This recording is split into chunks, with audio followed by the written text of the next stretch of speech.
বাহিনী নিয়ে মক্কার দিকে এগিয়ে আসছিল ইয়েমেনের অত্যাচারী শাসক আব্রাহা।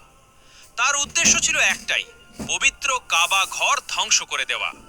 হাজার হাজার সৈন্য, বিশাল হাতি আর যুদ্ধের প্রস্তুতি দেখে আরবের মানুষ ভয়ে কাঁপছিল।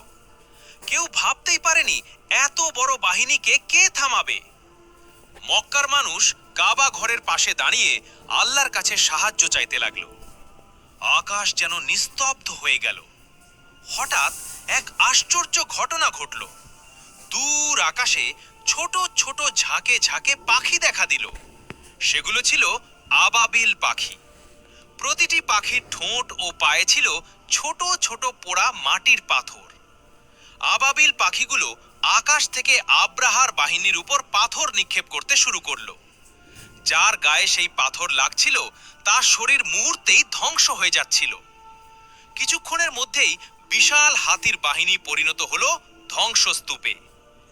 অহংকারী আব্রাহা পালাতে চাইলেও ভয়াবহ রোগে আক্রান্ত হয়ে পথে মৃত্যুবরণ করল। সেদিন পুরো আরব দেখেছিল কাবা ঘরকে রক্ষা করার জন্য আল্লাহর ক্ষমতা। বন্ধুরা, কমেন্টে সুবহানাল্লাহ লিখুন। এমন হৃদয়ে ছুঁয়ে যাওয়া ইসলামিক গল্প পেতে লাইক ও সাবস্ক্রাইব করুন।